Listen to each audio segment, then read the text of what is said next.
Hello everyone, welcome to all of you in exam Guru. दोस्तों, Indian air force की तरफ से 13 अक्टूबर को थर्ड शिफ्ट का भी एग्जाम समाप्त हो चुका है। और दोस्तों, इस वीडियो में मैं आपको आज के तीसरे शिफ्ट में पूछे गए सारे क्वेश्चंस का सॉल्यूशन करवाने वाला हूं।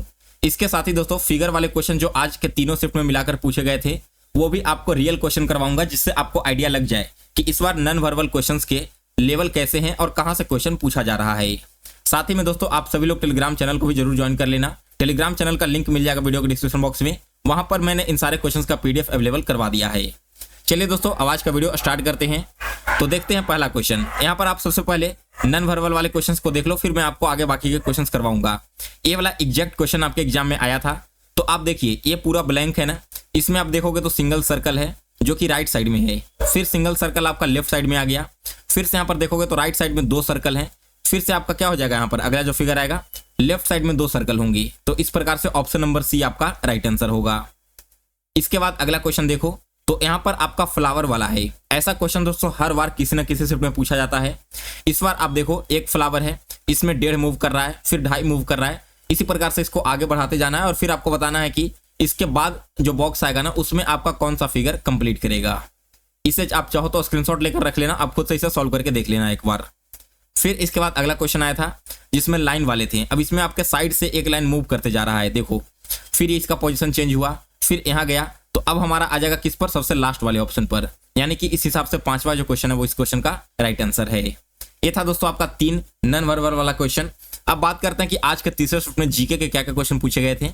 सबसे पहला क्वेश्चन दोस्तों मैंने आपको आज से ठीक 2 दिन पहले करवाया है, आप मेरा वीडियो जाकर देख लेना। क्वेश्चन क्या पूछा गया था कि इंडियन ओलंपिक एसोसिएशन, ठीक है ना, भारत की जो इंडियन ओलंपिक एसोसिएशन है, इसकी पहली वुमेन प्रेसिडेंट कौन बनी है, यानी कि पहली महिला अध्यक्ष कौन बनी है। दोस्तों, ये क्वेश्चन मैंने आपको करवाया भी था और स्टार भी लगाया था, इसे आप लोग याद रखना। तो इस क्वेश्चन का राइट आंसर क्या हो जाएगा, पीटी उषा। दोस्तों, पीटी उषा को भारतीय ओलंपिक संघ का पहला महिला अध्यक्ष के रूप में चुना गया है। फिर आया था दोस्तों कि राज्यसभा में टोटल नॉमिनेटेड मेंबर्स कितने होते हैं। सारे के सारे क्वेश्चंस आपके पहले बहुत बार रिपीट करवाए जा चुके हैं, वही क्वेश्चन बार बार एग्जाम में आ रहा है। राज्यसभा में नॉमिनेटेड मेंबर्स की संख्या 12 होती है और इसे नॉमिनेट कौन करता है, तो इसका जो चुनाव है वो किया जाता है दोस्तों हमारे देश के राष्ट्रपति के द्वारा। फिर इसके बाद अगला क्वेश्चन और क्या पूछा गया था यहाँ पर, नेक्स्ट क्वेश्चन था दोस्तों आपका थॉमस कप 2000, सॉरी यहाँ पर ईयर नहीं, केवल आपको यह बताना था कि थॉमस कप किससे संबंधित है। तो यह संबंधित है बैडमिंटन से। और आप जा करके जनवरी 2023 का एनालिसिस वीडियो उठा लेना, वहां पर भी सिमिलर क्वेश्चन आपका आया है एग्जाम में, फिर से दोबारा इस बार रिपीट हो चुका है। इसके बाद अगला क्वेश्चन आया था दोस्तों कि रविंद्रनाथ टैगोर ने अपनी नाइटहुड की उपाधि कब वापस कर दी थी। मैंने जब भी इंडियन नेशनल कांग्रेस वगैरह पढ़ाया है या फिर आपको मॉडर्न हिस्ट्री पढ़ाया है, तो बार बार ये क्वेश्चन करवाया है आपको। 13 अप्रैल 1919 को जालियांवाला बाग हत्याकांड हुआ था अमृतसर में, आप सभी को पता है। और इस हत्याकांड के विरोध में रविंद्रनाथ टैगोर ने अपनी नाइटहुड की उपाधि वापस कर दी थी। फिर इसके बाद अगला क्वेश्चन आया था दोस्तों, वो था मिडनाइट सन। अब यहाँ पर मुझे ये नहीं पता कि जो मिडनाइट सन है वो फ्रेज में आया था या फिर जीके में आया था। अगर जीके में आया होगा तो इस क्वेश्चन का राइट आंसर है नॉर्वे। और इसके साथ साथ आप लोग ये भी यहाँ पर मार्क कर लो कि 2018 से लेकर के 2023 तक में कोई भी एक ऐसा साल नहीं है जहां पर ये वाला क्वेश्चन आपसे एग्जाम में पूछा नहीं गया हो। फिर इसके बाद कुछ कैंडिडेट का कहना है कि मोबाइल के इन्वेंटर का नाम पूछा गया था। तो दोस्तों, मोबाइल का इन्वेंटर कौन किए हैं, इनको इन्वेंट करने का श्रेय जाता है दोस्तों मार्टिन कूपर को। करेक्ट आंसर क्या हो जाएगा इस क्वेश्चन का, मार्टिन कूपर। और पहले भी एयरफोर्स में ये वाला क्वेश्चन आया जा चुका है। फिर इसके बाद अगला क्वेश्चन आया था दोस्तों, जिम्बाब्वे का कैपिटल, कहां का कैपिटल पूछा गया था, जिम्बाब्वे का कैपिटल। तो जिम्बाब्वे का कैपिटल है दोस्तों हरारे। जिन कैंडिडेट का भी आगे आने वाले शिफ्टों में एग्जाम है, अगर आपकी कैपिटल करेंसी अच्छी नहीं है तो एक बार जरूर देख लेना जितने भी आपके फेमस कंट्री के नेम हैं, क्योंकि अभी तक के तीनों शिफ्ट में कैपिटल और करेंसी दोनों टॉपिक से रिलेटेड क्वेश्चन पूछे जा चुके हैं। 2 नंबर आपको फ्री में यहां से बन जाएंगे। फिर आया था दोस्तों आपका सूडान, ठीक है, अगले पेज पे मैं करवा देता हूं। क्वेश्चन क्या आया था, सूडान जो देश है ना, सूडान देश की करेंसी क्या होगी। तो दोस्तों, सूडान की करेंसी होती है सूडानीज पाउंड। और यहाँ का कैपिटल क्या है, यहाँ का कैपिटल हो जाएगा खैरगटन, ठीक है ना। कई लोग यहाँ पर खैरगटन का करेंसी पूछ रहे थे, तो यह इसका कैपिटल है, ना कि ये कंट्री का नाम है। फिर इसके बाद देखो अगला क्वेश्चन क्या है। नेक्स्ट क्वेश्चन पूछा गया था दोस्तों कि मीराबाई चानू किस खेल से संबंधित है। बहुत बार आप लोगों को बोल चुका हूं कि एग्जाम से पहले खिलाड़ी और उनसे संबंधित स्पोर्ट्स के नाम आप लोग जरूर देखकर जाना। आज के मॉर्निंग शिफ्ट में क्वेश्चन आया था, सेकंड में आया था और थर्ड शिफ्ट में भी आया है। तो दोस्तों जो मीराबाई चानू हैं वे संबंधित हैं वेट लिफ्टिंग से। इसके अलावा कुछ कैंडिडेट का कहना ऐसा है कि पीएम मोदी की जो मदर थी, माता थी, उनका डेथ पूछा गया था। हालांकि ये क्वेश्चन तो मुझे नहीं लगता कि आया होगा, काफी टफ क्वेश्चन है, लेकिन अगर आया है तो इसका राइट आंसर आप लोग जान लीजिए। इनका जो डेथ है वो कब हुआ था, 30 दिसंबर 2022 को, इस डेट पर इनकी मृत्यु हुई थी। तो ये है दोस्तों आपके टोटल जीके के क्वेश्चंस। अब आगे बढ़ते हैं और देखते हैं कि मैथ्स और रीजनिंग में क्या क्या क्वेश्चंस पूछे गए हैं। तो सबसे पहले देखिए, मैथ्स में आपका एक एलसीएम एंड एचसीएफ टॉपिक से बहुत ही शानदार सा क्वेश्चन आया है। क्वेश्चन क्या है कि 3 व्यक्ति हैं जो किसी एक स्थान से सुबह में 8 बजे चलना प्रारंभ करते हैं।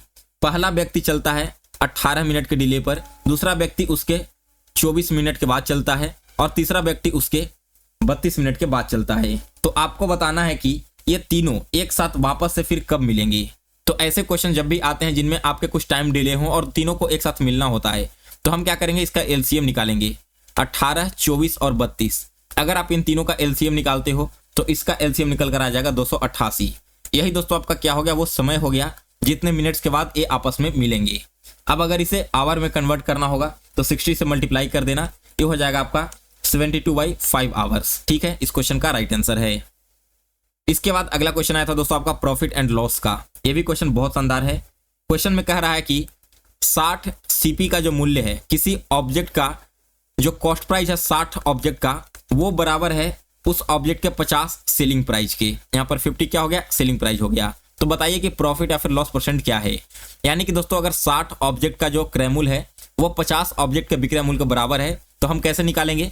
इसके लिए देखो सीपी यहाँ पर है ना, ऐसे ही रहने दो, एसपी दोनों मल्टीप्लाई में है, तो एसपी को आप क्रॉस मल्टीपल करके लाओगे तो ये नीचे आ जाएगा और इधर क्या बचेगा, 50/60 बचेगा, 0 से 0 काट दो यानी कि 5/6 बचेगा। अब देखो हमारा सीपी है 5 रुपया, कॉस्ट प्राइस है 5 रुपया और सेलिंग प्राइस है 6 रुपया, यानी कि 1 रुपया का यहाँ पर प्रॉफिट हो रहा है ना, 1 रुपया बढ़ाकर हम बेच रहे हैं, तो इसी का परसेंट निकालना है। तो 100 से मल्टीप्लाई करेंगे और कॉस्ट प्राइस से डिवाइड कर देंगे 5 से 20 टाइम्स में, यानी कि इस पूरे ट्रांजेक्शन में 20% का प्रॉफिट हो रहा है। ये था दोस्तों आपका एसपीसीपी का क्वेश्चन। फिर इसके बाद एक कोडिंग डिकोडिंग वाला क्वेश्चन आया था, वो भी क्वेश्चन देख लीजिए क्या कह रहा है। ये था दोस्तों आपका सरपेंट, ठीक है ना। सरपेंट एक वर्ड दिया गया था जिसका कोड कैसे था, कोड किया गया था रिप्रेजेंट, TNE। तो आप सभी को बताना था कि कॉन्टेक्ट का कोडिंग कैसे होगा। किसका कॉन्टेक्ट का कोडिंग आप सभी को करना था। चलिए देखिए हम लोग कहां पर थे, यहां पर सरपेंट का देख रहे थे ना। ऐसा ही सिमिलर आपका कोडिंग डिकोडिंग आज के सेकंड शिफ्ट में भी आया था। अब इस कोड को समझिए कैसे किया गया है।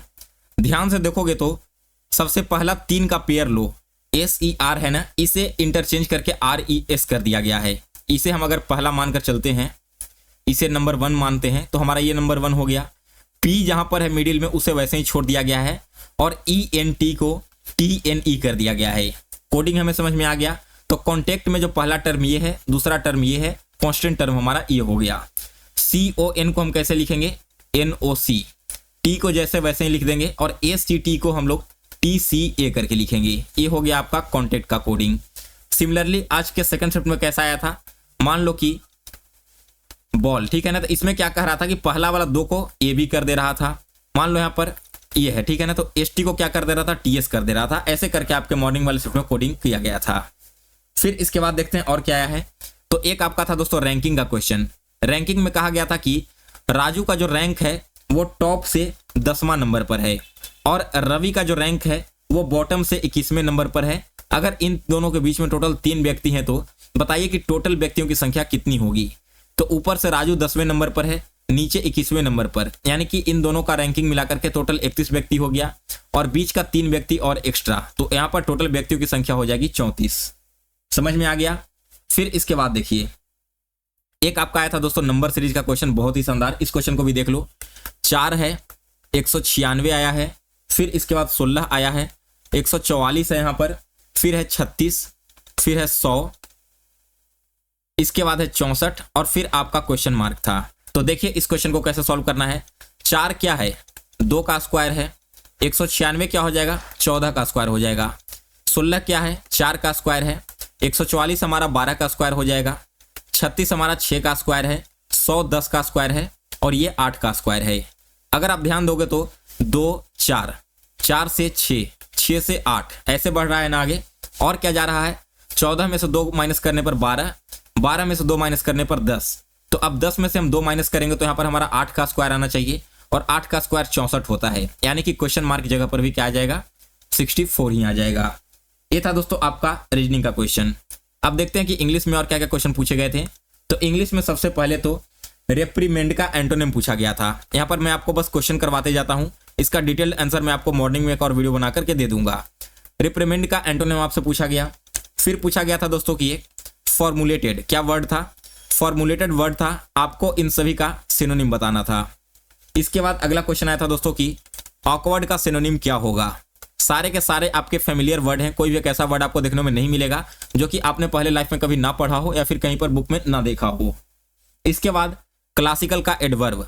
अब देखो दोनों शिफ्ट में आपके नाउन पूछे गए थे ना, आज एडवर्ब पूछ लिया गया है। तो कल जिनका भी एग्जाम है सारे वर्ड्स के एडवर्ब याद कर लेना, एडजेक्टिव याद कर लेना और नाउन भी याद कर लेना, क्योंकि इनमें से किसी से भी आपके क्वेश्चन पूछे जाएंगे, ये कोई नहीं जानता, लेकिन आना है ये तो कंफर्म हो चुकी है। फिर इसके बाद क्या क्वेश्चन आया था, एक और क्वेश्चन यहाँ पर देख लो। क्वेश्चन था कि ग्रैंड मदर, मैं शॉर्ट में लिखते जाता हूं, grand mother was plucking the flower. ध्यान से देखना आप लोग क्वेश्चन को, पिछले साल से अगर कंपेयर करोगे तो काफी इजी क्वेश्चन आ रहा है, कट ऑफ हाई जाने के चांसेस यहाँ पर लग सकते हैं।